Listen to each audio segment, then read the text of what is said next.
네, 물가와 금리, 거기다가 환율까지 오르는 삼중고가 지속되고 있습니다. 무게중심이 옮겨지고 있는 것 같은데요. 참 투자하기 어려운 날들의 연속이죠. 네, 계속해서 주식 시장에 희망을 둬야 할지 아니면 채권 쪽으로 눈길을 돌려야 하나 고민이 많으실 텐데요. 그래서 오늘 주식 경제에서는 주식과 채권, 이 두 분야의 최고의 시장 전문가를 모시고 특별 대담을 준비했습니다. 네, 이번에 2022년 한경 채권 부분 베스트 애널리스트에 오르신 분이죠. 윤여삼 메리츠증권 채권 부분 파트장 나오셨습니다. 안녕하세요. 안녕하세요. 네, 김영환 NH투자증권 투자전략팀장님 나오셨습니다. 어서 오세요. 네, 저희 한국경제TV가 특별 대담을 쭉 이어오고 있는데요. 아무래도 하다 보니까 항상 시간이 좀 모자라요. 그래서 제가 각 분에게 먼저 질문은 드리겠지만 혹시 이 질문에 대해서 나도 생각이 있다라고 거스를 주시면 제가 또 의결권을 드리도록 하겠습니다. 자, 먼저 윤여삼 파트장님, 시장에 몸담아 계신 지 꽤 오래 되셨잖아요. 네, 이제 열수로는 18년째 일하고 그렇죠. 있습니다. 네.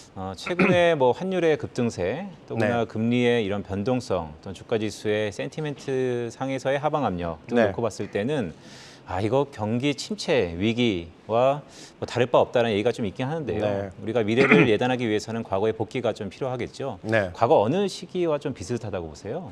일단은 지금 전체적으로 경제 지표 자체 아주 크리티컬하게 망가진 지표는 있지는 않지만 물가가 굉장히 많은 비용 측면에서의 부담을 주고 있고 거기에 물가를 이제 경제 체온을 잡겠다고 통화 정책이 강력한 긴축 정책을 대응하다 보니까 그쪽에 대한 압박들이 상당히 커지고 있는데 사실 경기 침체하면 일반적으로 제일 대표적인 사례가 2008년 금융위기와 같은 부채 위기, 그때 미국의 부동산 중심의 서프라임.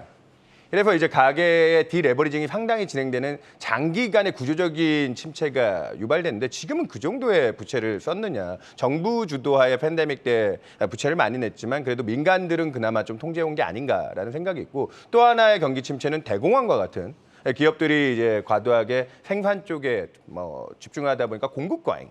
이쪽에서 문제가 생기는데 최근까지도 아직까지 공급망 충격이라든지 이런 쪽에 노이즈들이 있다 보니까 지금 국면은 사실 7, 80년대의 오일 쇼크와 같은 코스트 푸시, 그러니까 물가가 압력을 유발하는 경기 침체 구간이기 때문에 그때 사례를 많이 비교하고 실제로 미국 물가가 9%도 지금 현재 전년 대비 9%도 80년대 이후 최초라는 점에서 이번 사태는 이전의 전통적인 침체 국면하고는 좀 다른, 그렇기 때문에 전통적인 침체 국면에서 사실 채권이 좀 피난처의 역할을 해줬는데 이번 국면은 채권 시장이 제일 먼저 초토화가 되는 그런 국면을 거치고 지금 물가가 잡히느냐 마느냐 그런 정도의 고민을 넘어가는 다른 측면의 코스트 푸시 침체 형태다. 이렇게 이해를 하시면 될 것 같습니다. 네, 윤여삼 위원이 약 한 20년가량 이제 금융바닥에 있으면서 네. 지금의 침체가 코스트 푸시 관련된 경기 침체 가능성이 높다는 말씀을 주셨는데요. 자, 팀장님, NH투자증권이 최근에 하반기 전망이나 연간 전망을 보면 경기 침체 가능성을 꽤 높이 보는 하우스 같은데 이번에 이 전반적인 사태에 대해서는 어떻게 보고 계세요?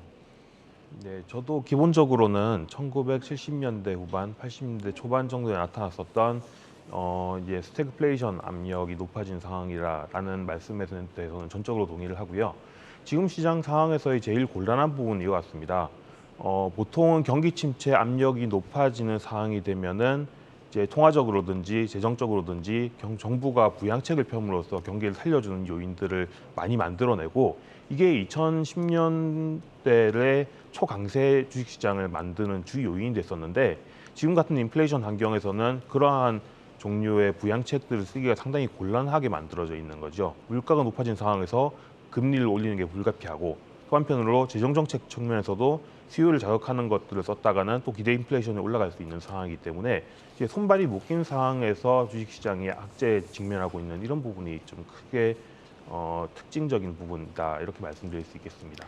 네, 고물가와 고금리 그리고 고환율 이 삼고 시대가 주식과 채권에는 어떤 영향을 미치고 있는지에 대해서 먼저 종합적인 판단부터 들어봤고요. 사실 최근에 시장을 반응해 보면 좀 의외다, 새롭다라는 평가가 나옵니다.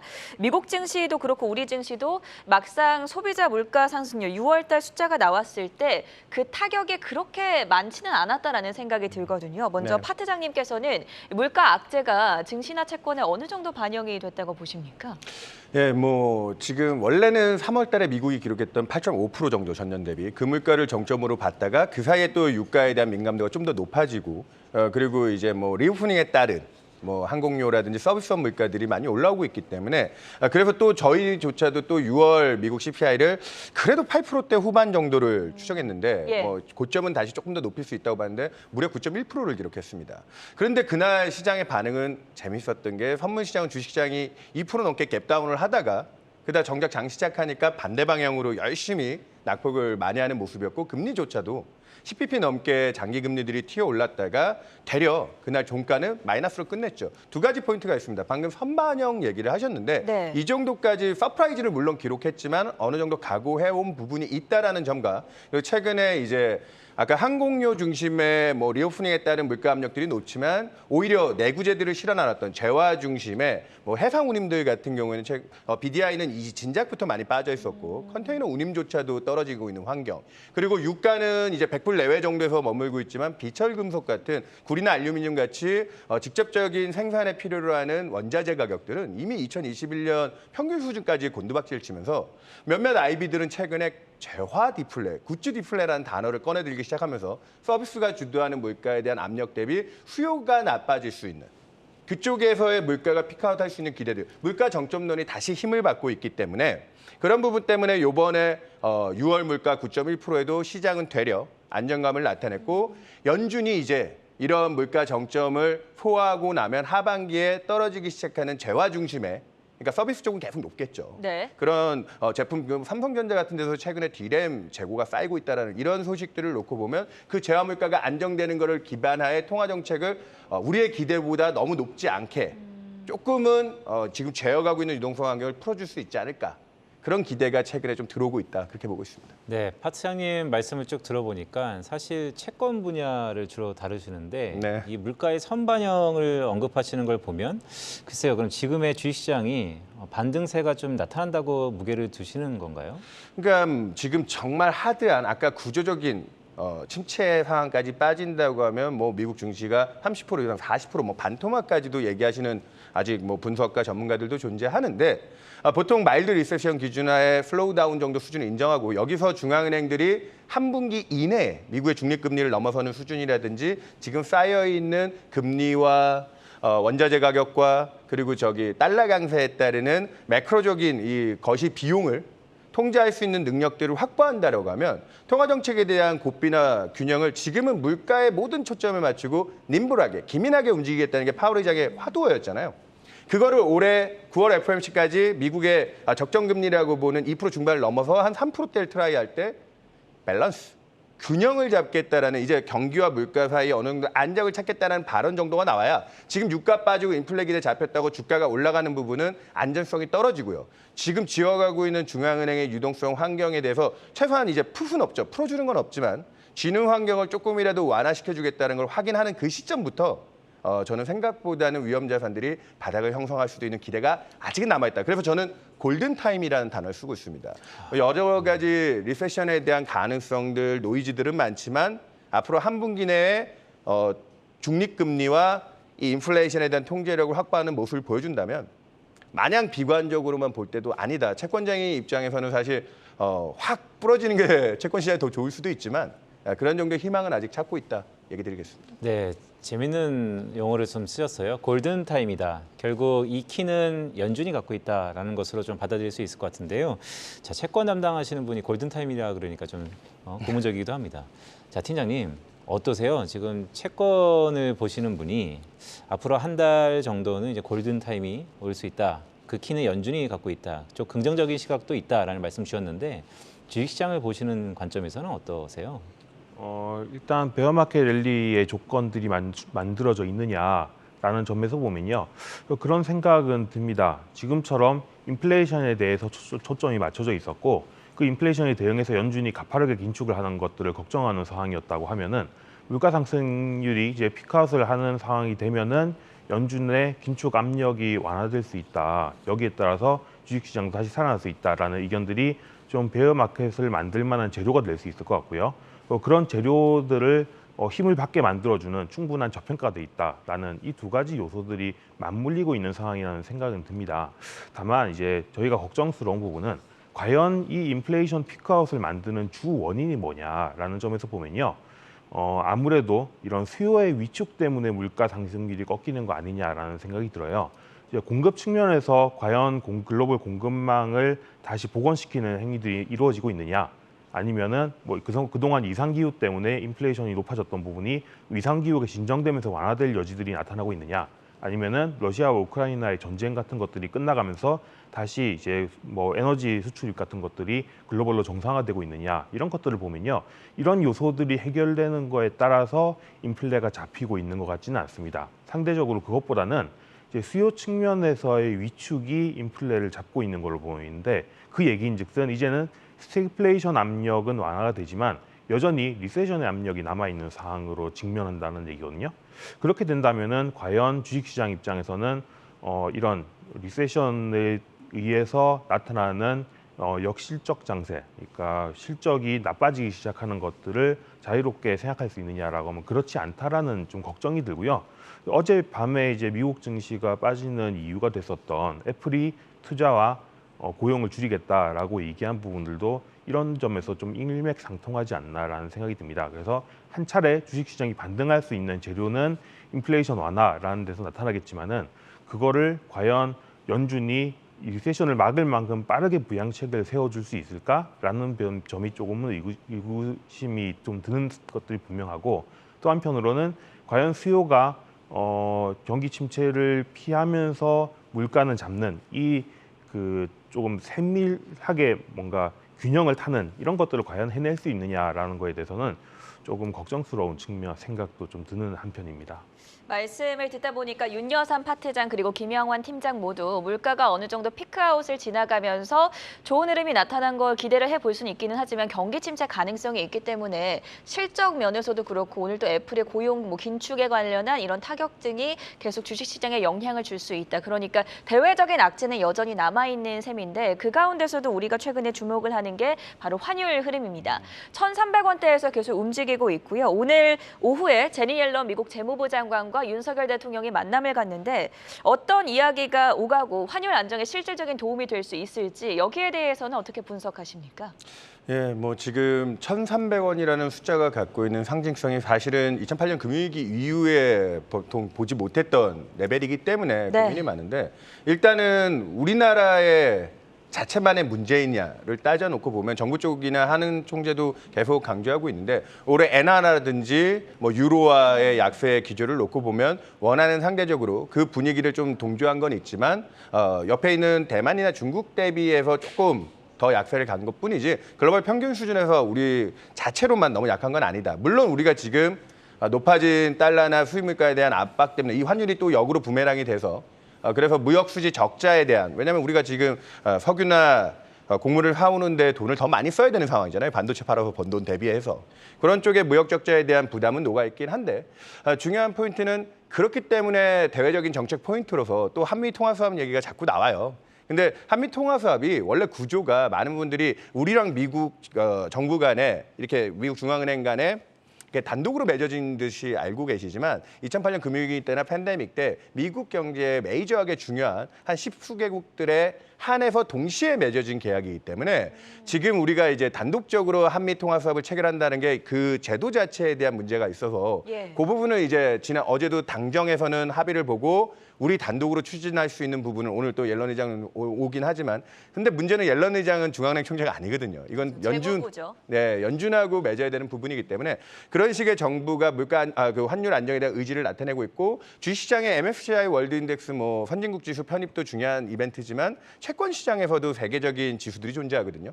WGBI라고 하는 지금 S&P가 관리하고 있는 지수가 있는데 네. 그 지수가 2조 5천억 달러 정도 되는 벤치마크로 역할을 하는 펀드들이 따라다니는, 그래 우리나라 국채시장이 그 지수에 가입하게 됐을 때는 마켓 쉐어라든지 패시브 쪽에서 들어오는 자금들을 추정해 보면 대략 한 200억 달러 정도, 예. 그러니까 한 20조 원 되는 자금이 환해지 없이 어느 정도 우리나라 외환시장을 안정시켜줄 수 있는 조치로, 그래서 지금 기획재정부 경제부총리께서도 그런 지수 편입 같은 데서도 노력을 지금 계속하고 있다. 그런 부분들이, 그래서 외국인 과세 문제 이런 것들이 좀 걸림돌이었는데 이번 주에 그거를 법 개정을 통해서 극복하겠다는 의지도 보여주고 있기 때문에 원화 자체의 안정 요인을 갖고 올 수 있는 부분에서 금융 측면에서 통화 수업과 이런 세계 채권 지수 편입과 같은 이슈들을 또 중요하게 보고 있다 이렇게 얘기 드리겠습니다. 네, 윤여삼 파트장님의 얘기를 좀 들어보니까 사실 당국의 의지는 네. 뭐 높은 것 같습니다. 환율 안정 쪽으로. 그런데 지수 편이라든지 아니면 통화 수합도 놓고 보면 사실 이번에 제니 옐런 장관은 결정권자가 아니기 때문에 사실 통화 수합은 우리가 좀 객관적으로 볼 필요가 있다는 생각이 들고요. 위원님. 말씀 주셨던 것처럼 달러 환율이 1,300원을 넘었고 이제 앞으로가 중요한데 미국과 한국의 금리가 역전되기 시작했습니다. 이게 좀처럼 언제까지 지속될지에 대해서 의견이 좀 분분한데 어쨌든 컨센서스는 역전 현상은 당분간 좀 불가피하다라고 보고 있는데요. 이게 환율 시장뿐만 아니고 주식시장에서도 상당히 우려적인 부분인데 이건 어떻게 좀 봐야 될까요?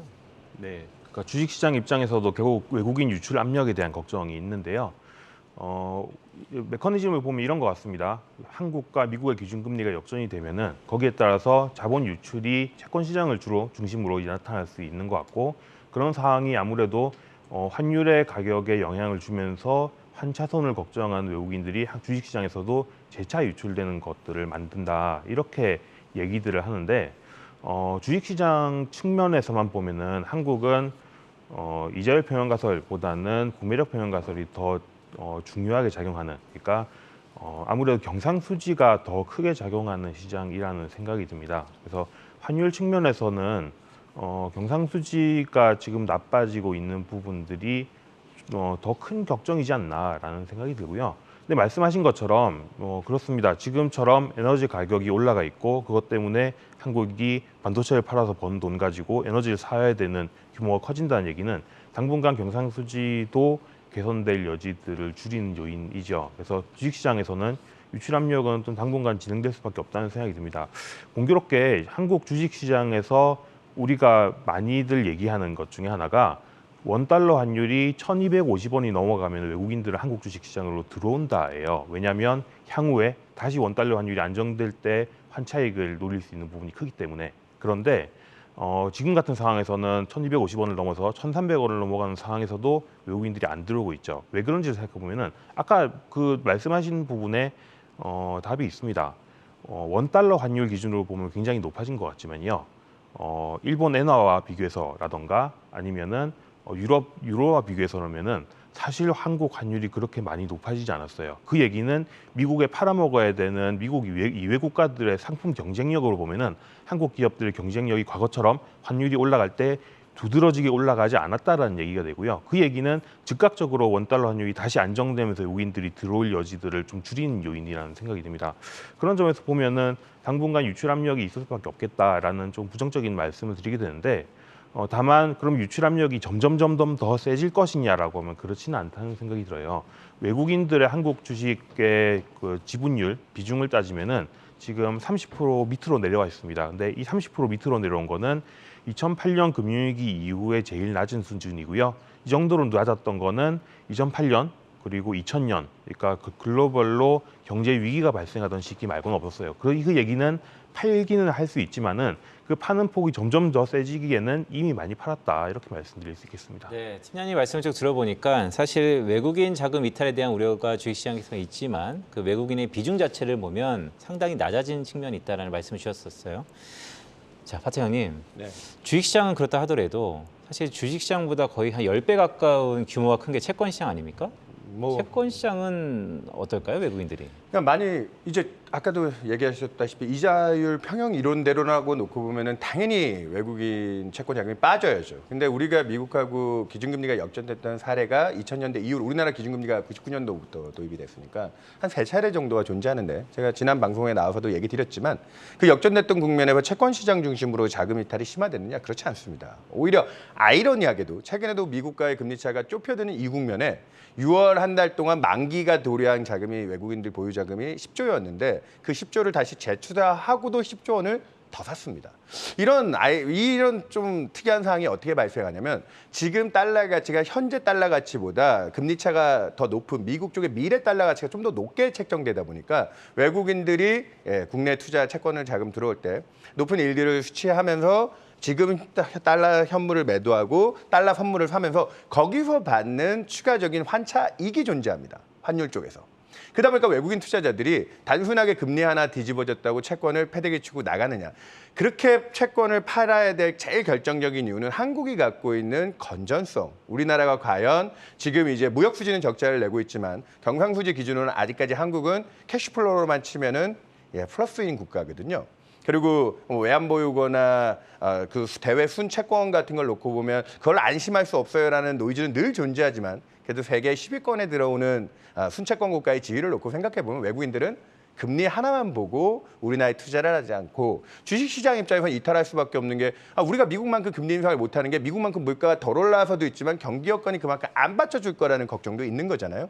그렇기 때문에 지금은 상대적인 펀더멘탈 모멘텀을 놓고 봤을 때는 한국보다 한국 주식시장에 대한 가치를 좀 덜 줄 수도 있는데 전 여기서 또 하나 중요한 포인트가 있다고 봅니다. 만약에 경제가 진짜 리세션이 아니라 바닥을 통과하는 국면에서는 한국 경제는 가장 큰 내관 중에 하나가 GDP를 넘어선 가계부채라는 그 부담이 있는데 금리를 무리하게 올려서 미국만큼 쫓아갔다가 그 내수 경제에 타격을 주는 가계부채 쪽에 데미지를 입힌다면 오히려 외국인들은 그렇게 해서 대외금리 잘 맞추는 것보다 한국은 내수가 망가지겠네. 그쪽에 더 부정적인 인식을 가질 수 있거든요. 그래서 지금 미국보다 낮아진 금리 역전을 일부 용인하면서 그런 안에서의 경제 여건들을 내실을 다질 수 있는 환경이라고 하면 한국 주식시장 정말 뭐 아까도 골든타임이 뭐 한 분기 정도 내외, 한두 달 내외를 잘 봐야 되겠다 했는데 그때까지 물가를 통제 못하고 하면 정말 내년에 제대로 된 마이너스 성장에 충격을 받을 수 있어요. 그렇기 때문에 저도 채권쟁이로서 그 부분을 가장 주목하고 있지만 그걸 잘 통과했을 때는 우리가 미국보다 낮은 기준금리가 되려 내수경제 기반으로 해서 바닥을 치고 돌아갈 때 마중물이 될 수 있다. 그래서 금리 역전을 너무 우려를 하시고 우리가 IMF와 같은 트라우마가 있어서 더 그러시지만 그 1,300원 돈 환율도 그래서 겁내시지만 아이러니하게 엔이 지금 뭐 137엔, 138엔 2000년대 이후 일본 엔화도 제일 약세인데 선진국 증시 중에 제일 안 빠진 증시가 또 니케이입니다. 관심이 없어서 그럴 수도 있지만 누구는 이제 일본 증시에 관심이 없어서 그래요라고 하지만 그 환율 자체가 약세가 그 나라 기업들과 경제에 또 따로 줄 수 있는 베네핏들이 뭐 물론 지금 교역이 줄고 있기 때문에 이게 수출 증대로 뭐 연결되거나 뭐 이제 우리나라의 플러스 요인이 크지는 않지만 그런 포인트도 있다. 그렇게 얘기 드리겠습니다. 환율의 상승 흐름, 그로 인한 외국인 자금 이탈 문제가 주식과 채권에는 또 어떤 영향을 줄지에 대해서 두 분의 고견을 함께 들어봤고요. 국내 물가 이야기도 나눠보겠습니다. 정부는 우리나라 물가 불안이 지금 9월에선 10월 정도까지는 이어질 것으로 보고 있지만 7% 물가 상승까지는 아닐 것이다, 이렇게 평가를 내놓고 있습니다. 고물가 상황 전망은 어떻게 보세요? 아무래도 한국의 물가가 올라가는 배경도 사실은 글로벌 물가 상승이랑 그렇게 다르지 않기 때문에 아무래도 물가 피크아웃은 마찬가지 궤적으로 나올 수 있다는 생각이 들고요. 뭐 6%냐 7%냐가 얼마나 크리티컬한지는 잘 모르겠지만은 방향성 측면에서는 위보다는 아래쪽으로 내려갈 가능성들이 좀 더 많다는 생각은 듭니다. 다만 근데 지금 한국 입장에서 이제 한국은행에서 바라보고 있는 부분은 물가 상승률을 잡겠다라는 부분보다는 말씀하신 것처럼 이제 한국과 미국의 기준금리 격차라는 부분이 사실은 중요하기 때문에 결국은 가는 방향성 자체는 크게 달라지지 않는다고 보면 될 것 같아요. 네, 김영환 팀장님이 방향성은 결국 한국의 물가도 선진국을 따라갈 거다라는 말씀을 주셨는데요. 자, 파 팀장님, 그런데요, 지난 주말에 이벤트가 하나 있었지 않습니까? 결국 바이든 대통령과 빈살만의 회담이 글쎄요, 아직까지는 뭐 외신 보도가 이렇게 격렬하지 않은 거 보면 속에 뭐 목적이 없었다라는 생각도 조심스럽게 드는데요. 자, 이렇다면 국제유가가 오히려 하반기에 상승할 수 있다라는 가능성이 높아지는 것 같습니다. 자, 그렇다면 가장 두려운 건 모든 사람들이 아랫방향을 놓고 봤을 때 특히 물가 얘기입니다. W자를 기르든지 아니면 올라갔을 때는 큰 또 여파가 있을 텐데 그럴 가능성에 대해서는 어떻게 생각하세요? 한 달 전에 골드만삭스가 공급 사이드 요인만 놓고 유가 150불까지 콜을 했었고요. 그리고 2주 전엔 JP모건이 G7의 규제가 그대로 다 러시아 대제가 들어가면 뭐 200불에서 380불까지 콜을 했던 것 같아요. 계산적으로 그렇게 나오는 거니까 실제 유가가 380불을 가기는 쉽지 않을 거라 보는데 근데 지금도 그런 공급 사이드 요인을 벗겨놓고도 100불 내외. 물론 거기에는 달러 강세라고 하는 또 하나의 이제 원자재 가격들을 누를 수 있는 힘이 최근에 좀 작동을 했지만 중요한 건 아까 김영환 팀장님 계속 강조했다시피 수요단에서에 대한 둔화 우려도 지금 존재하고 있습니다. 그러다 보니까 에너지 정도를 제어하고 나서는 재화 쪽에 쓰이고 있는 자원들, 아까 비철금속이나 BDI를 그래서 미리 얘기 드렸던 거고요. 그런 증거들과 그리고 통화정책이 금리 올린다고 유가가 떨어지고 곡물 가격이 직접적인 영향을 받지는 않겠죠. 하지만 파월 의장도 6월 달에 얘기하셨다시피 실질 금리가 플러스를 가면 물가에 상당히 부담을 줄 거다. 근데 지금 미국 인플레이션이 9%인데 미국 명목 10년짜리는 3%인데 실질 금리 여전히 낮은 거 아니에요? 그걸 마켓에서 대변해주는 트레이딩하는 팁스라고 하는 물가채. 이게 실질 금리의 시장이 이제 측정하는 트레이딩하는 팁스 금리는 5년짜리 기준으로 이미 0.5%를 넘어섰습니다. 양의 영역을 진작 진입했다는 거죠. 이런 상황에서 저희는 인플레이션에 대한 노이즈나 우려들, 걱정들 많이 끌고 가고 있지만 최근에 정점 시그널과 그리고 일부 위험 자산들이 그거에 대한 안도 반등들이 나오는 정도는 인정할 수 있는 정도 백그라운드가 아닐까. 유가가 만약에 예측이 빗나가면 제일 먼저 민감하게 반응할 게 아까 BEI라고 하는 그 물가채와 명목채 사이에 기대 인플레라고 하는 시장이 트레이딩하는 지표가 있는데 얘가 이번에 3월, 4월 한참 민감할 때는 3% 중반까지 치솟았다가 5년 기준으로 최근에는 2.5% 이 밑으로 작년 상반기 물가가 노이즈가 없었을 때 그때 평균 수준까지 지금 내려와 있는 상황이거든요. 그렇기 때문에 만약에 유가가 100%를 넘고 다시 공급 사이드 쪽에 노이즈가 들어오기 시작한다면 그 BI에 대한 반응을 잘 살펴야 되는데 이번 주 들어와서 조금 반등을 했지만 올해 1분기 말 2분기 초와 같은 민감한 상황은 아니더라. 그래서 어느 정도 좀 통제에 대한 기대들을 조금씩 만들어가고 있다. 그래서 저는 채권 얘기들이 원래 비관적으로 보는 시각이 좀 많은데 조금 더 균형을 잡아보려고 노력 중입니다. 좀 중요한 부분이라서 제가 다시 한번 좀 여쭙겠습니다. 사실 금융시장은 실물 경제를 선반영한다라고 저희가 보고 있잖아요. 네. 지금 말씀드렸던 브레이크 이븐 인플레이션, 뭐 BEI 같은 기대 인플레이션도 어떻게 보면 미리 상당 부분 고점을 치고 이제 내려온 상황입니다. 네. 근데 여기서부터 이제 중요한 것은 그런 기대감과 금융시장은 다 선반영했다고 치면 이젠 실물 경기로 전이 될 텐데 네. 한국 경제가 올해 눈높이가 2.6%를 보고 있습니다. 이게 과연 이제부터는 실물 경기에 더 위축으로 이어지는 거 아닌가? 그거에 대해서는 어떻게 생각하세요? 기대한 것보다 그로스 쪽에서 하향폭이 좀 클 것 같아요. 최근에 올해 성장률 전망 깎이는 것도 특히 유럽 중심으로 가파르게 진행되지만 그보다 더 무서운 숫자는 2023년 내년 숫자가 미국하고 유럽이 공이 2%대 이상을 한 두 달 전까지 그렇게 봤던 것 같아요.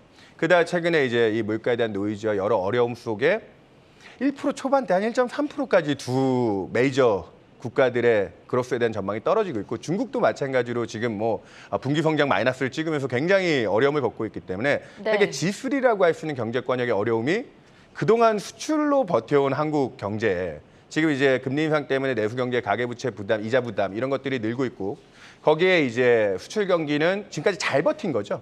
그래서 저희는 당장 뭐 굉장하게 하드랜딩까지는 올해 들어가지는 않는다고 보고 있지만 적어도 2% 중반 정도 내외 기대치들은 눈높이를 낮춰야 될 필요가 있다. 특히나 내년도도 2% 이상의 우리나라 성장률들의 한국은행도 그렇고 시장에서 보고 있는데 내년도 우리나라 잠재 성장률이 지금 2%가 되느냐 마느냐를 지금 보고 있는데 내년도에는 확실히 잠재 성장률을 하해야 할 정도로 그러다 보니까 통화정책에 대한 기대도 지금은 물가 때문에 우리도 빅스텝을 할 정도로 급하게 움직여 왔지만 내년도에는 생각보다 또 빠른 완화 기조로의 전환이 나오는 게 아닌가. 채권 시장에 그런 기대들이 또 진짜 앞서가면서 위험 자산들이 지금까지 받았던 스트레스를 좀 달래줄 수 있는 하나의 채권 시장이 자금 시장의 상수원 역할, 그런 직접 조달 시장의 중요한 역할이잖아요. 이쪽이 진정되고 나면 위험 자산들도 그거 보고 조금씩 안정 심리를 찾는데 하나의 기준으로 삼지 않을까 생각하고 있습니다. 자, 그렇다면 팀장님 이제 7월 FOMC 회의도 남아있고 8월도 한국은행의 금통위도 예정이 되어 있는데 각국의 통화정책 기조는 어느 정도로 폭이 클 거라고 보십니까? 일단 그 당면하고 있는 네. 미국의 7월 FOMC에서는 한 75bp 인상 정도가 울트라 아닐까 스텝은 좀 어렵겠네요. 어렵지 않나라는 생각이 들고요. 지금 그 BI가 꺾이고 있는 상황에서 미국 연준이 과연 과거보다 더 큰 폭의 금리 인상을 적극적으로 해야 될 필요성이 높아졌냐라고 하면은 그렇지는 않은 것 같아요. 그래서 뭐 당초 우리가 저 6월 FOMC를 보면서 생각했었던 궤적, 그러니까 한 번 정도는 자이언트 스텝을 더 추가하고 그 뒤에 빅스텝, 베이비 스텝식으로 다시 돌아가는 이런 형태 정도가 진행되지 않을까라는 생각이 들고요. 네. 오히려 그 정도까지만 진행을 하는데도 경제가 실물 경제가 타격을 받는 게 불가피하지 않을까라는 게 저희의 사실은 오히려 더 큰 걱정입니다. 자, 그럼 본격적으로 하반기 투자 전략을 세워보도록 하겠습니다. 옛날에는 주린이라는 말이 유행을 했었는데 최근에는 채린이라는 말도 들리더라고요. 채권을 시작하는 어린이 같은 느낌일 텐데 네. 지금 만약에 세계 첫 채권 투자를 한다면 적기라고 보십니까? 그러니까 이 지금 금리가 분명히 이번 팬데믹 국면보다 높아지긴 했는데 이 지금 예금금리, 은행 예금금리로는 아직까지도 2%대거든요. 뭐 3%, 요즘에 특판 예금들이 이제 좀 네. 3%대 저축은행들이 그 정도 나오는데 그것도 사실 많이 높아진 거예요. 팬데믹 국면 때는 1%가 안 됐었으니까요, 예금금리가. 그거보다 높아졌지만 이거를 과연 만족해야 될 수준이냐. 아까 제가 우리나라의 잠재 성장률 얘기 드렸잖아요. 그건 우리나라가 이제 합리적으로 거둘 수 있다라고 하는 성장률의 딱 기준 수준이거든요. 그게 2% 내외가 안 되는데 실질 기준이긴 하지만.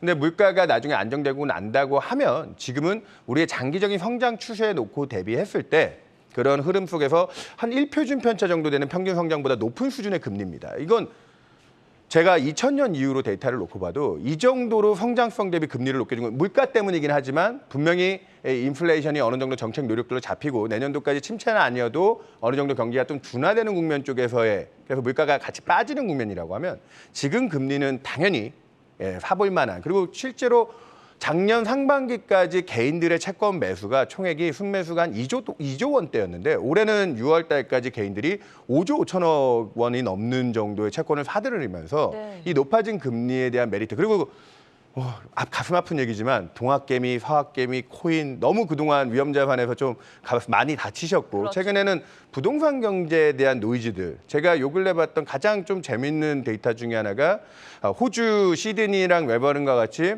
영미권에서 호주, 캐나다 같은 곳들이 그동안 낮은 금리의 주택 가격들이 많이 올랐는데 네. 그쪽 동네가 2달 동안 3%가 넘는 주택가가 하락세를 나타내는데 30년 내 가장 가파른 하락 속도 연으로 환산을 해보면 16% 정도 속도로 빠지고 있는 거죠. 네. 그러다 보니까 주택 시장에 대한 그런 어려움, 경기에 대한 위축 요인들도 분명히 존재합니다. 그래서 저는 지금 여기 방송을 듣는 분들이 대부분 주식 위주의 방송을 듣는 분들인데 우리 또 투자 자산에서 제일 중요한 몸통인 부동산 이쪽까지 이제 아직 파도가 안 왔거든요. 그쪽에 대한 리스크까지 그래서 제가 분명히 희망의 시그널들을 찾고 있고 골든타임이 있지만 부동산 시장 같은 메인 자산 시장에 타격이 들어오면 굉장히 힘들어질 수 있습니다. 그렇기 때문에 안전자산으로서의 금리 역할이 있다 보고 있습니다. 네, 말씀을 쭉 들어보니까 사실 과거 추세 대비, 그러니까 우리나라의 기초 체력 대비 금리가 이렇게 오버슈팅한 적은 없기 때문에 네. 금리와 또 채권 가격은 반대하지 않습니까? 그래서 지금이 오히려 채권은 그래도 금리 쪽에서는 기회가 있을 거다라는 말씀을 주셨고요. 자, 김현 팀장님, 이제 드디어 이제 궁금한 게 이런 겁니다. 실물 경기는 둔화의 초입부에 들어간다는 것은 대부분 이견이 없는 것 같고요. 그런데 이 기대 인플레이션과 통화 정책에 대한 방향성에는 여전히 이견이 분분한 것 같습니다. 어쨌든 경제 펀더멘털리 둔화의 초입입니다. 자, 이럴 때 주식 투자는 어떻게 해야 되는 겁니까? 일반적으로 주식이 경기에 비해서 선행을 한다라고 얘기를 하고요. 그 선행의 정도가 뭐 짧게는 반년, 길게는 1년 이렇게 얘기를 하는데 그런 것 같습니다. 지금이 주식이 상당히 많이 조정을 받은 상황은 분명하고요. 그런데 저점을 지나갔느냐라고 하면 그 부분에 대해서는 뭐 불확실성이 분명히 있는 것 같아요. 그러면 이런 생각이 듭니다. 주가의 저점이란 거는 원래 알 수가 없는 거고 그런데 항상 싸졌을 때 사고 비싸졌을 때 팔아야 된다라는 이제 가치 투자의 원리라는 관점에서 보면은 지금 분명히 주식을 사야 될 때는 맞는 것 같고요. 그래서 뭐 천천히 분할 매수를 하는 것들이 유효한 상황이다라는 생각은 듭니다.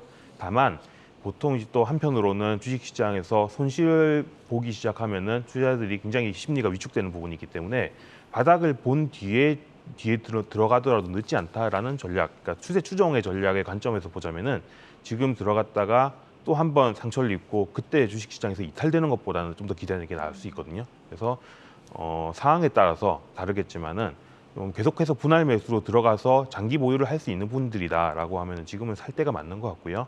다만 채권이랑 주식의 비중을 믹스해서 가져간다면은 조금 지금은 채권 비중을 더 늘려서 가져가고 시간이 지날수록 조금씩 주식 비중을 다시 쌓아가는 식으로 네. 대응을 하면 되지 않을까 싶습니다. 반대로 바닥을 찍고 나서 주식이 올라갈 때 편안하게 들고 가고 싶다라고 하면은 기대 수익을 좀 낮추더라도 조금 더 기다려서 상황들이 분명해지는 걸 기다릴 필요가 있겠죠. 네, 팀장님 말씀을 좀 들어보니까 사실 이제 모아가자라는 말씀이세요. 그러면 어떤 걸 모아갈까가 가장 중요한데, 자, 그러면 이제 업종을 저희가 여쭤야 되거든요. 근데 그 부분은 제가 윤여삼 파트너님한테 잠깐 여쭈고 다시 한번 여쭤보도록 하겠습니다.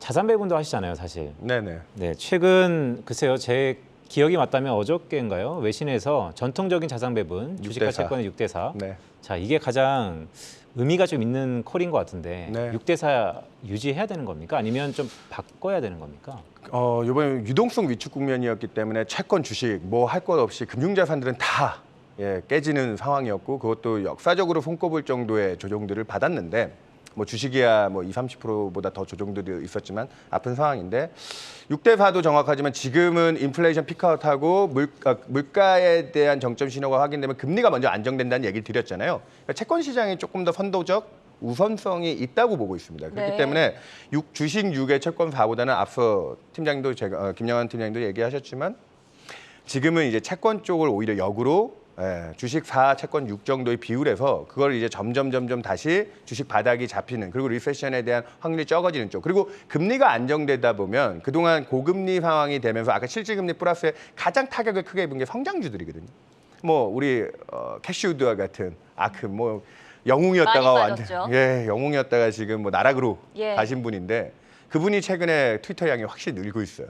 이 장단기금리차의 역전과 금리가 안정화되는 쪽에서 성장주. 그래서 아이러니하게도 우리가 작년에 제일 힘들었던 주식 중에 하나가 뭐 바이오 같은 그런 쪽이 힘들었는데 최근에 글로벌 우리나라만 그러는 게 아니고 글로벌리 바이오가 최근에 좀 또 많이 싸지기도 했고 여전히 뭐 바이오 밸류에 대해서는 논란이 있지만 그런 식의 성장주에 대한 가치들을 따지는 걸 놓고 보면 금리 안정화되고 이 주식시장의 바닥을 통과했다면 확실히 좀 싸지고 그동안 밸류에 대한 부담들을 덜어낸 주식들을 먼저 쳐다보는 게 저는 주식 전문가는 아니지만 한 다리 건너서 보는 사람 입장에서 채권 쪽에서는 어느 점을 중점을 둬야 될까요? 채권은 지금 완전 안전자산이 더 좋을 것도 같지만 최근에 이제 신용시장 여건들이 그러니까 크레딧 여건들이 좀 나빠지면서 회사채나 이런 데 금리 차도 국채 대비 많이 벌어져 있어서 그 메리트가 높은데 네. 근데 지금 진짜 아직까지는 불확실성이 너무 많아서 그 신용도에 대한 위험들을 지기가 힘들어서 일반 회사채를 사는 거에 대해서는 아직까지는 강하게 권유드리지는 못하고 오히려 이제 정부가 보증하기도 하고 특수채라는 공기업들 채권들 예. 제일 대표적인 게 우리 한전과 그렇죠. 같은 요즘에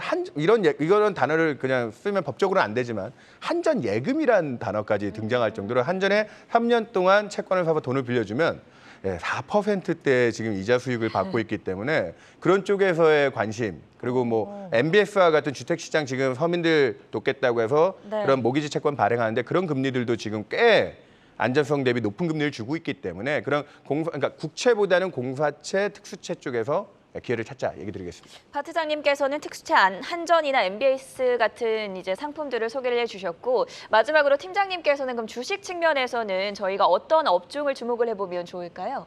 네, 저희도 성장주가 중요하다라는 생각은 들고요. 우리가 보통 경기 침체를 대비하고 있는 상황에서는 방어주를 사야 된다 이런 얘기들을 흔히 하지만은 사실 그거는 이제 전통적으로 그런 내수가 안정돼 있고 포트폴리오 배분이 좀 편한 미국 시장을 중심으로 하는 얘기고 한국 입장에서는 그것보다는 다시 수출이 좋아질 때를 그러니까 뭐 경기가 좋아질 때를 대비해서 성장주들을 담아가는 전략들이 더 필요하지 않겠나라는 생각이 들고요. 그런 성장주라고 하면은 큰 축은 두 개가 되겠죠.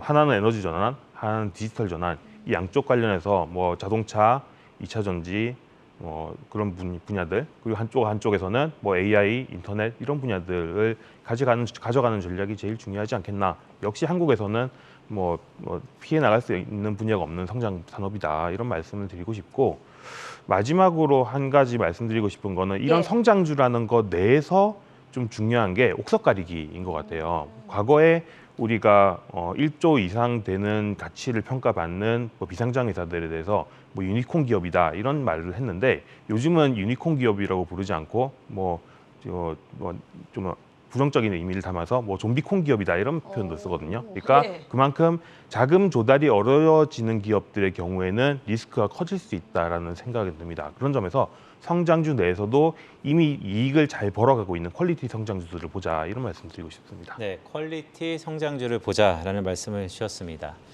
자, 물가, 금리, 환율, 삼고 시대의 주식 채권 투자 전략, 한국경제TV가 특별 대담을 마련했고요. 저희 한국경제TV가 특별 대담을 마련하는 가장 큰 이유는 고기보다는 고기 잡는 법을 여러분들과 소통하기 위함입니다. 오늘 장시간 두 분 감사합니다. 고맙습니다. 대단히 고맙습니다. 네, 감사합니다.